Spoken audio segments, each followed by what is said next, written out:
Okay, good afternoon.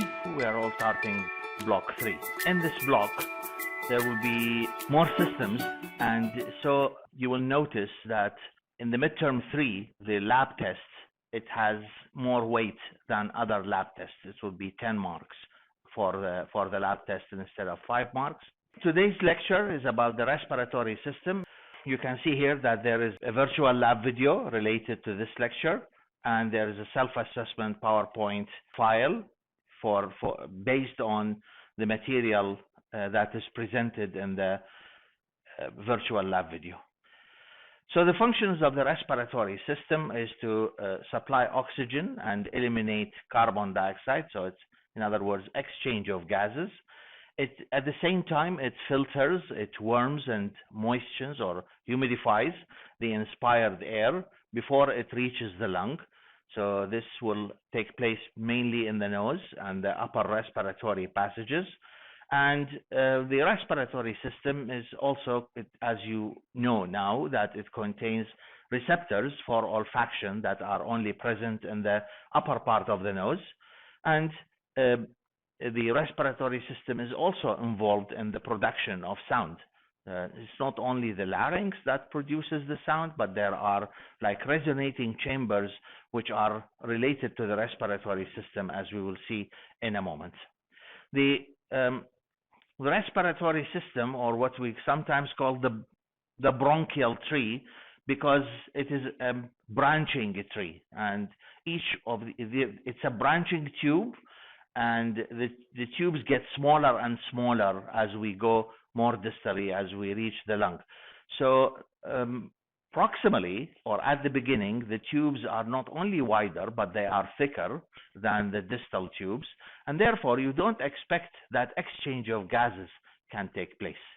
So in this part of the airway is called the conducting zone. It just conducts the air, and meanwhile it humidifies it, it warms it, okay, and filters it, but there's no exchange of gases in the upper part of the respiratory passages. So it is the conducting zone, including the nose, pharynx, larynx, trachea, and then within the lungs, the trachea divides into bronchi, bronchioles, and terminal bronchioles. And then we have the most distal part, which is here, the respiratory zone, which is present in the lung and consists of respiratory bronchioles. So the name indicates that they are bronchioles, but there is some sort of exchange of gases that take place through its wall. And then we have alveolar duct, so that's a respiratory bronchiole, and then alveolar duct, and then the alveolar sac, and from the sac we have multiple alveoli. And these are the sacs which have very thin wall, and most of the exchange of gases take place in the alveoli of the lung. So this is the respiratory zone where exchange of gases can take place. It's not like the conductive zone. We'll start with the nose. We have the external nasal structures, the skin covering cartilage. This cartilage is not like the cartilage of the ear. This is a hyaline cartilage, and it's not only present in the lateral wall of the nose, but it's also present in the nasal septum, and there are nasal bones as well. This is the immobile part of the nose. They are all covered by skin, and the opening here is called the external nares, or the nostril. And this is a mid-sagittal section of the head. You can see the external nose, or the nostril, and here is the lining of the nose. This is the nose. Extend from the nostril to what we call the posterior nares. This is the end of the nose at this location, and it is lined, mainly it is lined with mucous membrane, okay? But the beginning of the nose, the entrance of the nose, the area which is called the vestibule, is lined with skin. So this skin that covers the nose also extends a little bit inside the nose, and this is the part that you have the hairs inside your nose, because it is a skin and has hairs in it, and it's called the vestibule, a very small area here. And then most of the nose is what we call the respiratory epithelium, the epithelium that we have studied before, the pseudostratified columnar ciliated epithelium with goblet cells.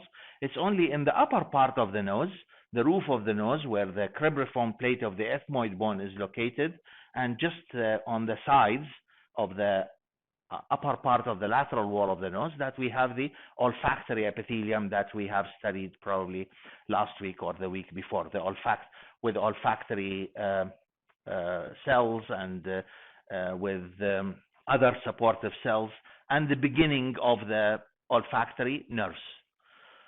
So this only occupies the upper part of the nose, but most of the nose is respiratory epithelium. The mucosa is pseudostratified columnar ciliated, and as you can see that the lateral wall of the nose has shelves, 3 shelves. These are called the conchae. So we have the superior concha, middle concha, and inferior concha. And beneath each one of them, there is a passage or a groove, which is called the meatus. So again, we have the superior meatus here, middle meatus, and inferior meatus. Into these meatuses, let's say, there are openings, like the opening of the nasolacrimal duct, the opening of the paranasal sinuses. They open into these meatuses. And of course, these conchae, they are covered with respiratory mucosa, and so you expect that the reason for their presence is that to increase the surface area and thus improve the function of the respiratory mucosa, and also it will create like currents of air, so the air it will slow down the air so that it has enough time to be humidified, to be filtered in the mucosa. And the basis of these conchae is there's bone. We have studied that bone when you studied the skull, if you remember. We mentioned that the superior concha and middle concha, they are part of the ethmoid bone, the same bone that has cribriform plate. And then the inferior concha is a bone by itself. So they are like scroll-like bones, and they are covered by mucous membrane. This is pseudostratified columnar ciliated epithelium. Just to remind you, it is a simple epithelium in the fact that all the cells, it's a single layer of cells, all the cells, they lie on the basement membrane that separates the epithelium from the underlying connective tissue. But the cells are not all of them, they have the same height. So some of the cells, they do not reach the surface of the mucosa. That's why the nuclei appear at different levels. So they will give the impression that the epithelium has multiple layers, as if it is stratified, but it is simple, so they call it pseudo-stratified. It is not actually stratified. And you can see the cilia, these projections, the motile cilia, and in between there are goblet cells. They secrete mucus. You can see the mucus in the upper part of the cell. That's why the shape of the cell becomes like a goblet. And this mucus will make a thin film of mucus on the surface, which will trap the particulate matter, and then the cilia are going to wash them away backwards, and as they go backwards, they will reach the pharynx, and then we are going to swallow them. This is a frontal section of the nose, coronal section of the nose. You can see here, here's the orbits. That is the part of the brain which is above the roof of the nose. Here's the cribriform plate. These are ethmoid air sinuses, and you can see the scroll shape of the conchae. So inferior concha, middle concha, superior concha is very small, and on either side of the nose within the maxilla is the maxillary sinus. All these sinuses, the ethmoid, the maxillary sinus, the sphenoid, they all open, and the frontal sinus, they open into the nose, into the meatuses of the nose.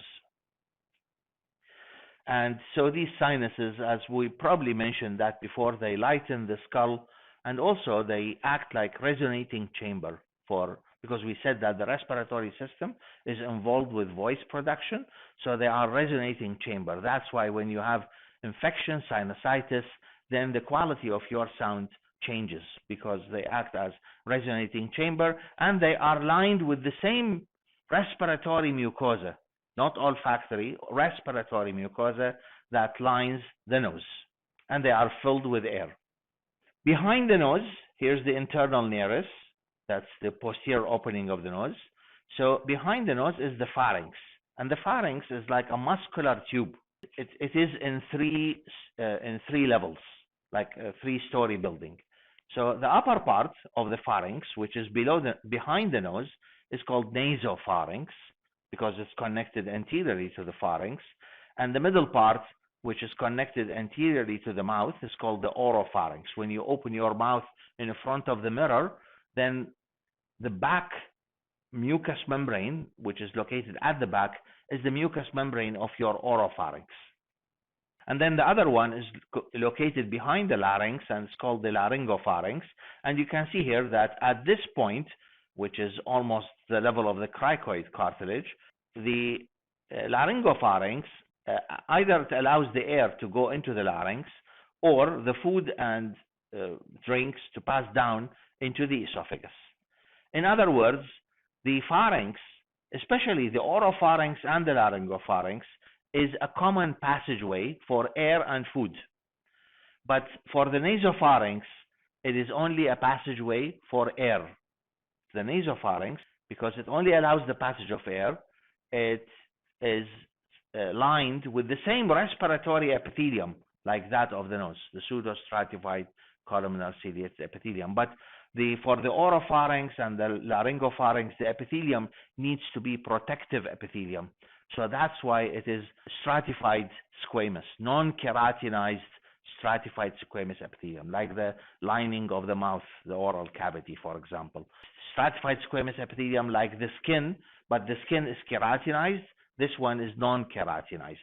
Stratified, it is protective because there is food and drink passing here as well as the air. The nasopharynx receives an opening here, the opening of the auditory tube or the eustachian tube. Remember that auditory tube that connects with the middle ear cavity. So that's why upper respiratory tract infection, especially in children, they might result in infection of the middle ear, what we call otitis media, because of the communication between upper respiratory tract and the middle ear. The pharynx in general contains beneath the mucosa of the pharynx, especially in the nasopharynx and the oropharynx, beneath the mucosa, there's lymphoid tissue. So the lymphoid tissue is part of the immune system, and you will expect that there's a lot of lymphoid tissue here at the beginning of the respiratory and digestive passages. Logistically speaking, this is the right place to put your defenses at the beginning of the respiratory and digestive passages. So in the nasopharynx, for example, we have a collection of lymphoid tissue, which is called the pharyngeal tonsil, or better known as the adenoid, but it's called the pharyngeal tonsil. Although the other tonsils are also present in the pharynx, but this one is called the pharyngeal tonsil. In the oropharynx, as you can see here, the opening between the oropharynx and the mouth is called the fauces, or better known as the throat. Here, again, we have another tonsil. Depending on the size, you can see it if you have it a little bit big in size, depend on the individual. So if you open your mouth in front of the mirror, you will find that there are tonsils on either side of the throat. And these are called the palatine tonsils, or we call them tonsils. So when you say tonsil, we usually refer to this tonsil, the palatine tonsil. Okay? But when we say adenoid, we usually refer to this one.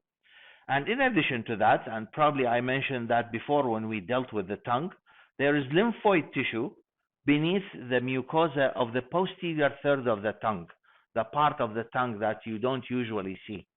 And when you look at this tongue in dissection, or probably during passing a tube, it's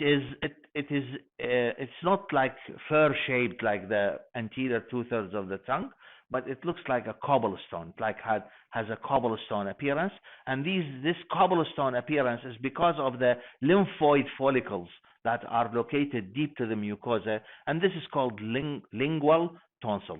So you have an adenoid, you have tonsils, palatine tonsils, you have lingual tonsils, all collected in one place at the beginning of the respiratory and digestive passages. Now this oropharynx extends from the soft palate here to the epiglottis. You can see the epiglottis. We have mentioned the epiglottis several times before when we are giving examples of an elastic cartilage. It is one of the cartilages of the larynx.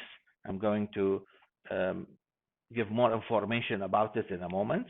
It looks like it is leaf-shaped, and you can see that it acts like a lid that closes the larynx and prevents the food and drink to pass into the larynx during swallowing. So going back here, again, the oropharynx extends between the soft palate and the epiglottis, and then beneath the epiglottis, between the epiglottis and the level of the cricoid cartilage, which is the level of C6 cervical vertebra, that is the place that we call the laryngopharynx, and then below that the esophagus starts. As I said, oropharynx and laryngopharynx both are lined with non-keratinized stratified squamous epithelium. It's a protective epithelium. One of the features of the mucosa of the nose, which is maybe I didn't mention, but definitely it is written somewhere. One of the features is that the mucosa of the nose, this respiratory epithelium, has a very good blood supply, and there's a venous plexus as well. The reason for that, the functional reason, is that to humidify the air and to moisten the air. And in addition to that, this will cause, it means that it is going to cause oozing of fluid. So during infection, there will be more blood, there will be dilated blood vessels as well. This is one of the features of any infection everywhere in the body if you are going to study pathology. And this might result in what we call nasal congestion. So nasal congestion, excessive production of the mucus secreting glands, the goblet cells, more production of mucus secreting cells that are present in the paranasal sinuses, which also join the nose.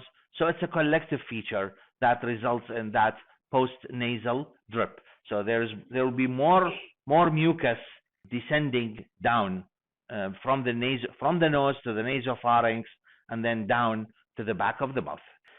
Let's start with the larynx. So the larynx consists of cartilages and membranes, or ligaments, sometimes they are called, or membranes. And this is a mid-sagittal section of the larynx. You can see here, if you look at it from the front, this is how the larynx looks like from the front. This is how it looks like from behind. Of course, this is the skeleton of the larynx. The larynx is covered by mucous membrane and fibrous tissue.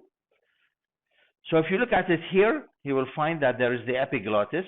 This is the leaf-shaped single cartilage. There are multiple cartilages. In fact, some of them are single, some of them are double cartilages, paired cartilages.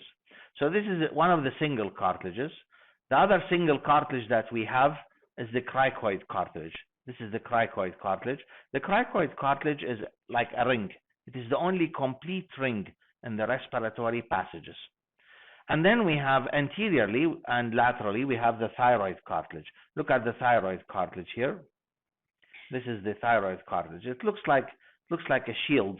A shield in Latin means thyrus, so that's why it's called the thyroid cartilage. Okay, it has two laminae, and these two laminae, they meet anteriorly in the midline, and they produce a prominence which is called Adam's apple. This prominence, the angle where they meet, is more acute in the male, so that's why Adam's apple is more prominent in the male than in the female. In the female, the angle is wider. We mentioned that previously when we dealt with the male and female pelvis. We said that the pubic angle in the male is narrow, like the angle between the index and middle finger. In the female, it is wide, like the angle. Here is the same relation. It is wider.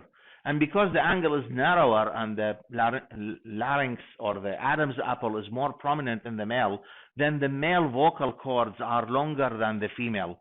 And so that's why the quality of the voice, it has low pitch because of the longer vocal cords in the male.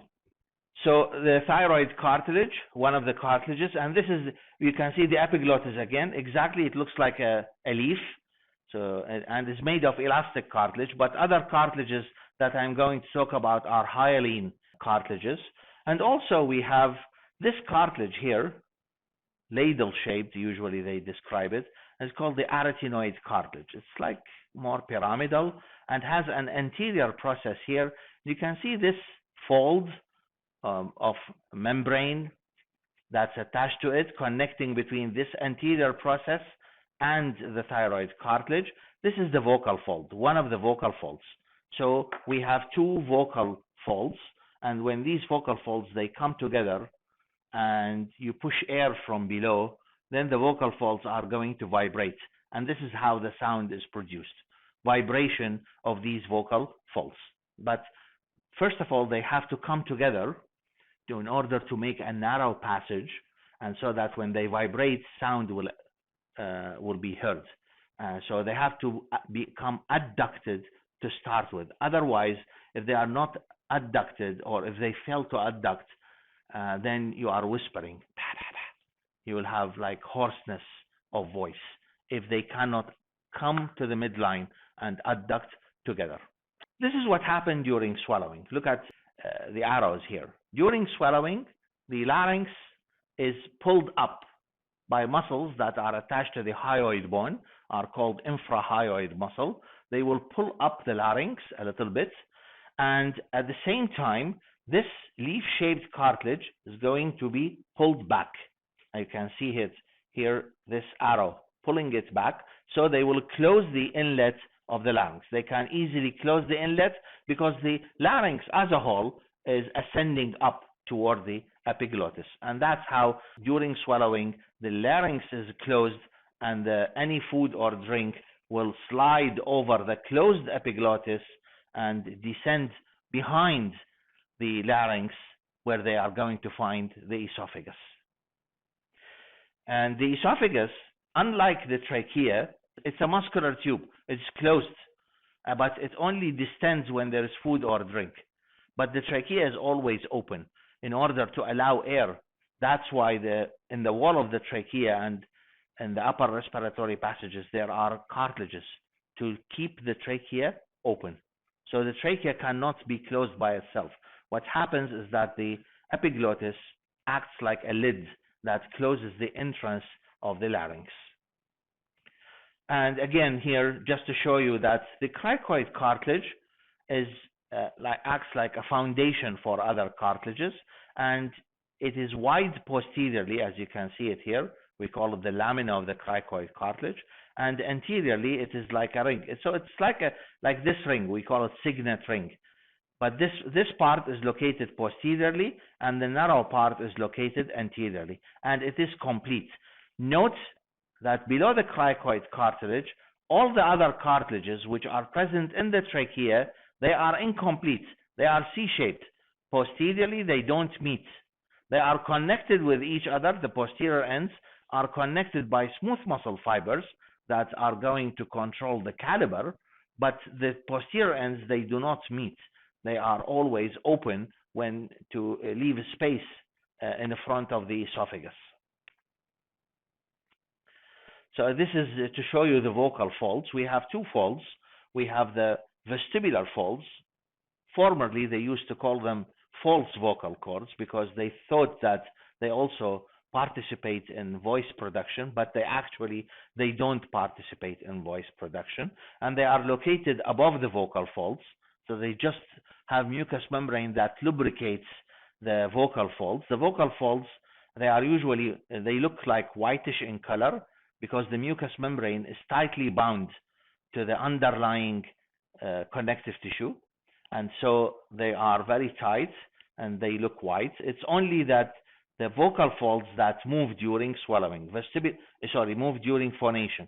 Vestibular folds, they do not. So the vocal folds, they adduct and abduct.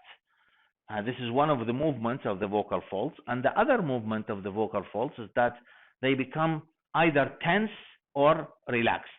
So tension and relaxation of the vocal folds will affect the pitch of the sound. And adduction and abduction is responsible for sound production. I just want to show you that how the vocal folds are working. So you can see here, These are the vocal folds. You can see how they are adducting. The patient is producing sound, by the way. Look at these. These are the vestibular folds. They are not moving. Okay? It's only the vocal folds are moving close to the midline. And when the examiner is asking the patient to change the pitch of the sound, then the vocal folds become either tense or relax. If the vocal folds cannot be approximated in the midline, then you are going to whisper. Okay? And here, this part, this one is the epiglottis. Here, that's the epiglottis. And so behind is the laryngopharynx that leads into the esophagus. Okay? And that's the opening of the larynx. Look at the vocal folds. They are vibrating because the air is being pushed from below. So now the trachea, it starts below the cricoid cartilage at the level of C6 cervical vertebra. It's 5 inches long, 1 inch in diameter, and is located anterior to the esophagus. Probably we have just mentioned that before, that you can feel the trachea here in the neck, just behind the jugular notch of the manubrium sterni, between the clavicles. If you push backwards, you'll have an unpleasant feeling. This is the trachea. And it ends in the thorax by splitting into right and left main bronchus. Note here, and this is very clear in this dissection, that the right main bronchus is wider than the left main bronchus, and it is more in line with the trachea, while the left main bronchus is a little bit horizontal, more horizontal than the right main bronchus. So an inhaled foreign body, like a child is playing with something, or sometimes at the dentist, some piece of tooth, broken tooth, might be inhaled. It has more chance, the inhaled foreign body, to go to the right or to go to the left. To the right, because the right main bronchus is wider and is more in line with the trachea. It doesn't mean that it doesn't go to the left, but it has more chance to go to the right because of this reason. The mucosa is, again, it is ciliated, pseudostratified. It's respiratory epithelium, and as I said, it has hyaline cartilages, about 16 or 20 of them. They are C-shaped. They are not rings. Sometimes we call them rings, but they are not rings. Okay, incomplete rings. Incomplete rings. And they prevent the collapse of the trachea. See, this is a section of the trachea, and you can see that there is a thyroid gland on either side. Remember, the thyroid gland has 2 lateral lobes, and they are connected in the midline by a thyroid isthmus, okay, in front of the trachea. So you can see some of the thyroid gland here. And behind the trachea is the esophagus. The esophagus is easily collapsed.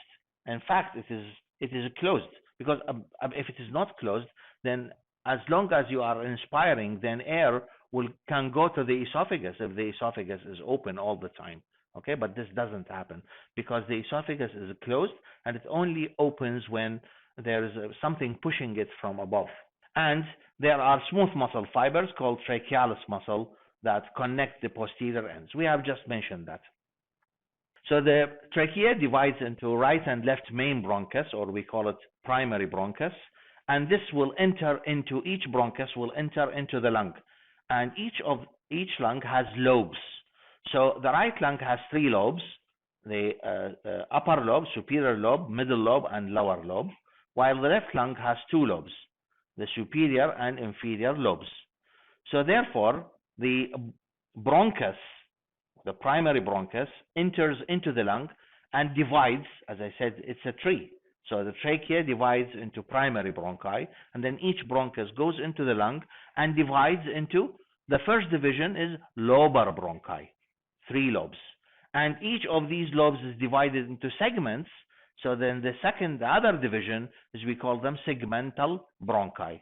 So we have primary bronchus here, right and left, and then we have secondary or lobar, and then we have tertiary bronchi. And then we have the bronchioles after that. Repeating branches will produce the bronchioles. So the epithelium is going to gradually change from that complicated pseudostratified columnar ciliated epithelium to become like cuboidal epithelium as we reach the bronchioles. It's not only that, but the smooth muscle fibers, the amount of smooth muscle fibers is going to increase as we go more distally, and at the same time, the cartilage is going to disappear. So the cartilage in the trachea is C-shaped, and then when we reach the bronchi, we will have like pieces of cartilage around the tube, not a complete C-shaped cartilage that we have in the trachea. And these cartilages, as I said, they are going to disappear in the bronchioles. So in the bronchioles, we have only smooth muscle fibers, a continuous sheet or continuous circle of smooth muscle fibers. In the trachea, we have trachealis muscle here. So this is the trachea, and this is the bronchus. These are cartilages, as I said, but they are segments of cartilages, and also there is some smooth muscle. But as we go deeper in the bronchiole,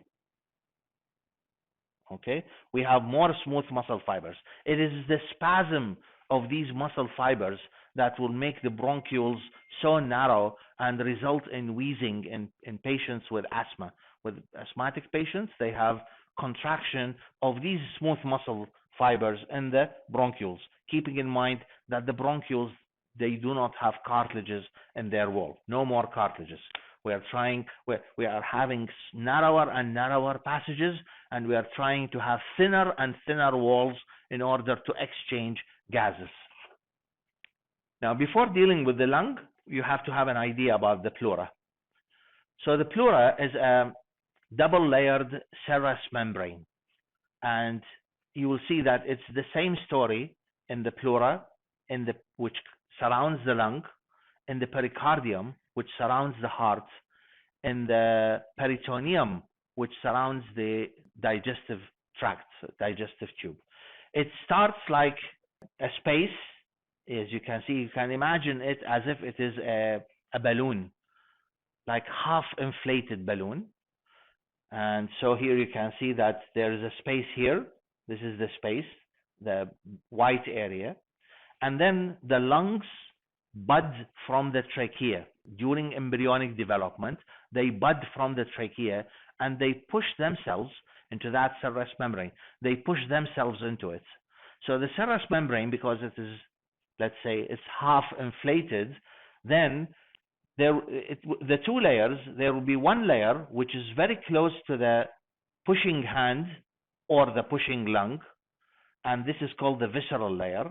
And there's another layer which is away, and lines the walls either of the thorax or the abdomen, and it's called the parietal layer.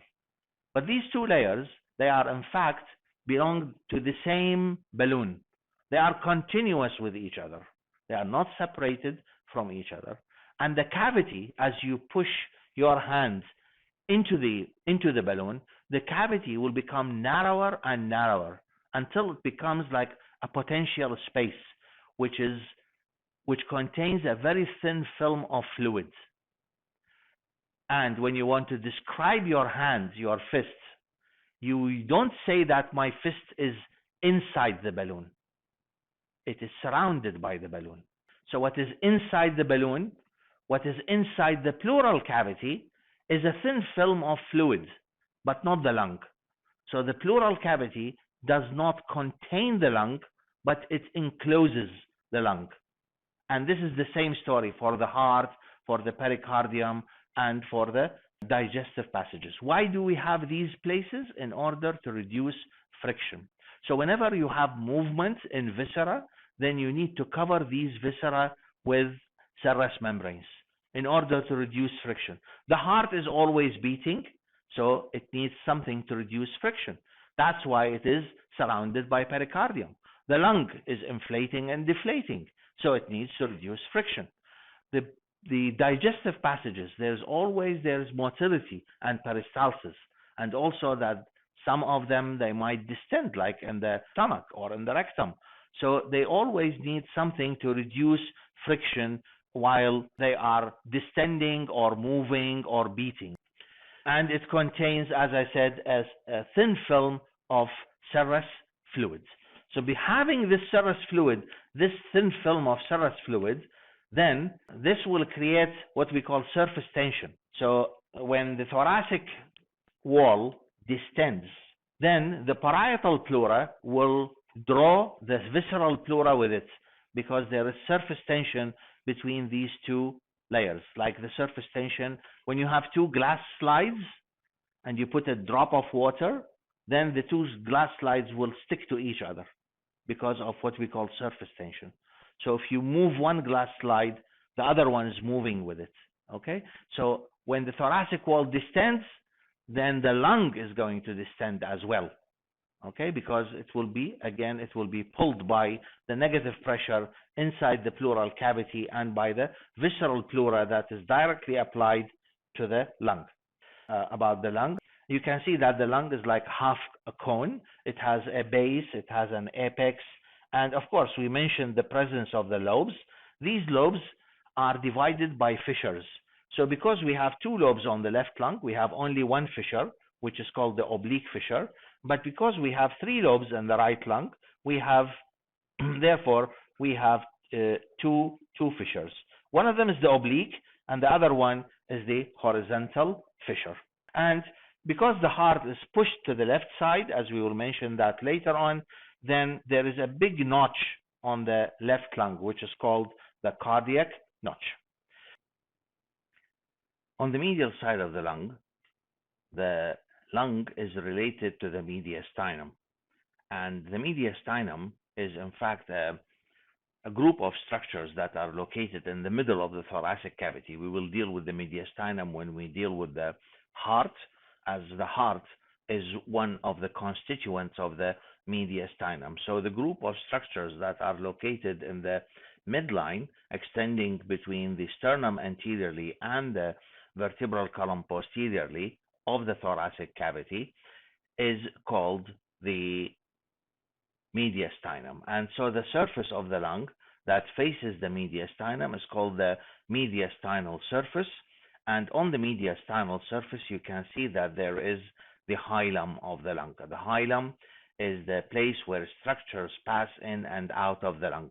Many viscera in the body, they have a hilum. For example, there is a hilum of the spleen, there is a hilum of the kidney, there is a hilum of the liver, and it's in all these places, structures pass in and out of the viscus. In the hilum of the lung, you can see that there is a bronchus, either right main bronchus or left main bronchus, and there are the pulmonary vessels. You will find that there is usually one pulmonary artery and two pulmonary veins. And of course, these are the large structures. So the bronchus, the pulmonary artery, and pulmonary vein. And there are small, tiny structures like lymphatic vessels, nerves that enter and exit the lung. All these structures that pass through the hilum of the lung together, they constitute what we call the root of the lung. So please differentiate between the hilum and the root. The hilum is the place where the root of the lung enters into the lung, and the root is the group or bunch of structures that pass through the hilum. Now, as we mentioned, that the bronchi will divide into lobar and then segmental bronchi and then into bronchioles and then terminal bronchioles, and with the terminal bronchioles it is the end of the conducting zone. After that we will have the respiratory zone, where some exchange of gases is possible in the alveolar ducts. You can see them here in this section of histological section of the lung, and here as well, alveolar ducts, and then alveolar sacs, where two or more alveoli share a common opening, and then the alveoli. The alveoli have multiple walls, as you can see here, and this is to increase the surface area for exchange of gases. And in the wall of the alveoli, they are surrounded by capillary network, as you can see it here. The wall of the alveolus is very thin. It is lined by two types of cells. Type 1 alveolar cells. These are simple squamous epithelial cells. And there are also type 2 alveolar cells, which are more cuboidal, type 2 alveolar cells. They secrete a fluid. The fluid contains a material called surfactant, and this reduces the surface tension and prevents collapse of the alveoli. Also, we have alveolar dust cells, and these are nothing but alveolar macrophages, tissue macrophages, derived from monocytes of the blood. So they are wandering macrophages. They remove debris, including the dust. That's why they are called dust cells.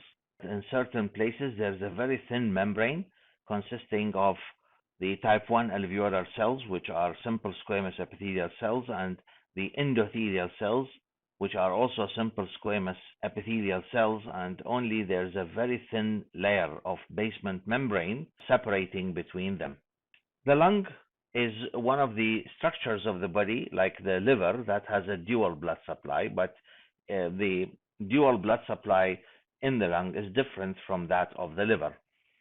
So there's a pulmonary circulation and a systemic circulation. In the pulmonary circulation, and we are going to study more details about this when we study the heart, the deoxygenated blood that is collected on the right side of the heart, here in the right atrium and right ventricle, is pumped through the pulmonary orifice into the pulmonary trunk, and then this divides into two pulmonary arteries. These contain deoxygenated blood, yet they are still called arteries because they carry blood away from the heart, and within the lung, they enter through the hilum of the lung and are divided into capillaries, and they form the capillary network in the wall of the alveoli, and then from there they will be collected by veins that will end up to become two pulmonary veins at the hilum of the lung. So two pulmonary veins from each lung, they open into the left side of the heart, left atrium, containing oxygenated blood, as you can see it here in red, but they are called veins because they carry the blood toward the heart. So this is the pulmonary circulation, which is used for the oxygenation of blood. Yet the lung has another circulation, which is the systemic circulation, because the lung tissue itself, like the bronchial tree itself, requires to be oxygenated, requires a source of oxygen blood supply, and cannot use the oxygen that is present in the wall because they have thick walls. They are not like the alveoli having thin walls. They have thick walls. They contain, for example, cartilage, connective tissue, smooth muscle fibers. So they are supplied by small, tiny arteries called the bronchial arteries, which carry oxygenated blood to the bronchial tree, to the lung tissue itself. The mechanics of respiration: the air moves into the lungs when pressure inside the lung is less than the atmospheric pressure, and moves out when the pressure increases inside the lung, and this is by increasing the pressure in the thoracic cavity. This follows what we call the Boyle's law. As the size of a closed container decreases, pressure inside is increased. So pressure is inversely proportional to the volume, and in the pleural cavity itself, the pressure is usually below the atmospheric pressure.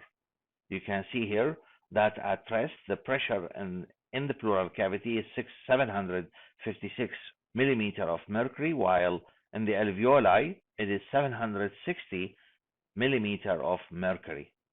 So it is subatmospheric pressure, and the pressure decreases more, as you can see it here, 754, during inspiration. The presence of pleural fluid, as we have just mentioned, between the parietal and visceral pleura will make the two layers held together because of the presence of surface tension. So when the parietal layers is moved with the distension of the thoracic wall, it will pull with it the visceral layer, and this will pull with it the lung tissue because the visceral layer is applied to the lung tissue, and the lung will enlarge in size. This is how the bones of the chest and muscles of respiration act. In between the ribs, there are muscles which are called external and internal intercostal muscles. Probably we mentioned about these muscles when we dealt with the muscular system. And so contraction of external intercostal muscles will elevate the ribs. Because the ribs are, as you can see here, the ribs have their anterior end lower than their posterior end, then when the rib is elevated by contraction of external intercostal muscle, the anteroposterior diameter increases. This mechanism is known as what we call the pump handle mechanism. It is similar to when you elevate the handle of a pump. There is another mechanism that increases the transverse diameter of the thoracic cavity, and this is because the middle part of the rib is located at a lower level than the anterior end of the rib. So when the ribs are elevated from the middle, then this will increase the transverse diameter, and it is the same as the bucket handle. That's why it's called the bucket handle mechanism. Usually the bucket handle at rest, it is attached to the bucket, but when you elevate the bucket, it moves away from the rim of the bucket, and thus it increases the transverse diameter.